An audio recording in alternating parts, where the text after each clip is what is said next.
Hawak na ng mga otoridad doon sa Timor-Leste, partikular na ng immigration officials, ang dating Negros Oriental Congressman na si Arnulfo Arnie Teves Jr., partikular dyan sa Dili, Timor-Leste. Dakong alas 8 ng gabi at yan ay local time doon nang mapasakamay ng mga otoridad. Itong si Teves.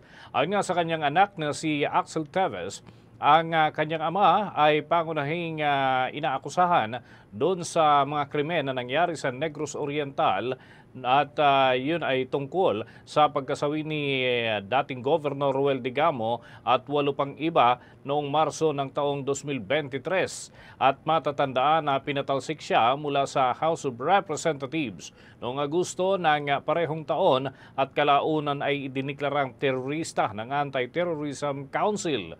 Nananawagan din ang panig ni Teves ng tulong sa human rights bodies kaugnay ng sa apilitan umano na pag-aresto ng walang inilabas na legal na dokumento kaya naman ay warrant of arrest. Narito ang bahagi ng tinig ni Axel Teves, anak ni dating Congressman Teves.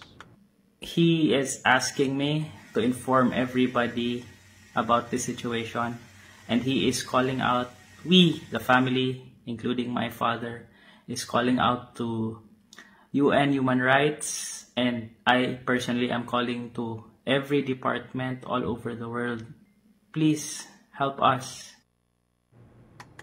Samantala, kabilang din ang kapatid ni Teves na si dating Gobernador Pride Henry Teves at 11 iba pa sa mga tinukoy bilang terorista dahil sa umano'y pagkakasangkot sa serye ng mga pagpatay at iba pang mararahas na aktibidad sa lalawigan na kanilang dating nasasaklaw.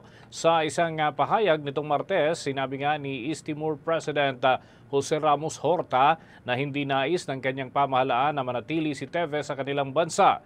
Sa ngalan ng pambansang interes ay kanila umano itong kinukonsidera at naharap nga itong si Teves sa iba't ibang kaso, partikular na yung multiple murder dito sa Pilipinas. Kaugnayan ng pagpaslang kay dating Governor Digamo at sa 9 na iba pang individual.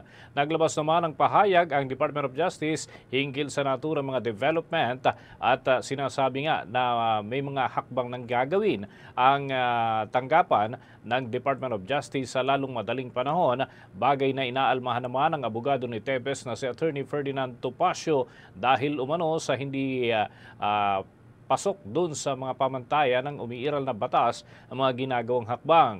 Dagdag pa ni Topacio, kasalukuyang nasa loob ng compound ng Ministry of the Interior itong sina Teves at kanyang abogado. Walang ipinakitang warrant of arrest umano ang mga humuli sa kanyang kliyente at naniniwala siya na walang basihan ang pagkakadetain ng kanyang kliyente.